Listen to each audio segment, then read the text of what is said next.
আমার channel unique recipe বিডিকে subscribe করুন এবং বেল বাটন প্রেস করুন আমার সকল ভিডিওর আপডেটস সবার প্রথমে পাওয়ার জন্য। আসসালামু আলাইকুম, সবাইকে ইউনিক রেসিপি বিডিতে স্বাগতম। আশা করি সবাই খুব ভালো আছেন। আমাদের কম বেশি সবারই কিন্তু পিৎজা পছন্দ, আর যারা এটা পছন্দ করেন তারা কিন্তু পিৎজা সসের সাথে পরিচিত। এই পিৎজা সসটা বাজারে কৌটাজাত কিনতেও পাওয়া যায়। তবে আজকে আমি সম্পূর্ণ স্বাস্থ্যসম্মত উপায়ে ঘরোয়া পদ্ধতিতে অল্প উপকরণে এবং খুবই কম সময়ে এই পিৎজা সসটা তৈরি করে দেখাবো। এটা কিভাবে সংরক্ষণ করা যায় তাও বলে দিব। তো চলুন আর দেরি না করে দেখে নিচ্ছি কিভাবে এই সসটা বানানো যায়।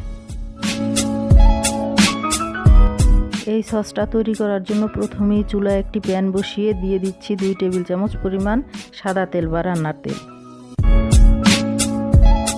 দিয়ে দিচ্ছি মাঝারি সাইজের একটা রসুন কুচি,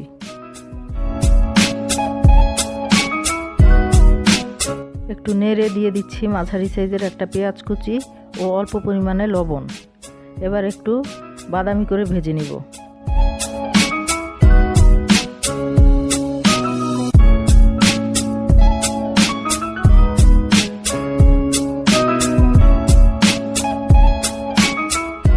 এ পর্যায়ে দিয়ে দিব ফালি করা টমেটো। আমি এখানে 3টা টমেটো নিয়েছি। এবার একটু নেড়ে ঢেকে দিব কিছুক্ষণের জন্য।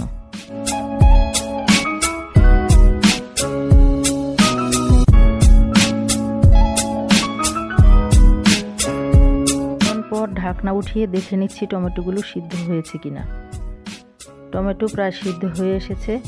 এবার দিয়ে দিব 1/2 চা চামচ চিলি ফ্লেক্স ও 1 চা চামচ চিনি।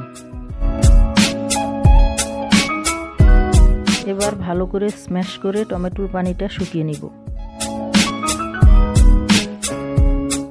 পানিটা শুকিয়ে এসেছে। এখন দিয়ে দিচ্ছি 1 টেবিল চামচ হট টমেটো সস ও 1 চা চামচ অরিগানো। আপনারা যদি এই সসটা সংরক্ষণ করতে চান তাহলে এই পর্যায়ে 1 চা চামচ ভিনেগার দিয়ে নিতে পারেন। এবার ভালো করে মিক্স করে আমি ব্লেন্ড করে নিব।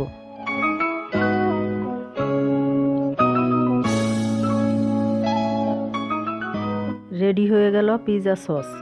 দেখুন এটার কালার কতটা সুন্দর এসেছে, একদম বাজারের সসের মতো। খেতেও কিন্তু বাজারের সসের থেকে কোনো অংশ কম। আপনারা চাইলে এটা ফ্রিজে 2 মাস সংরক্ষণ করতে পারবেন।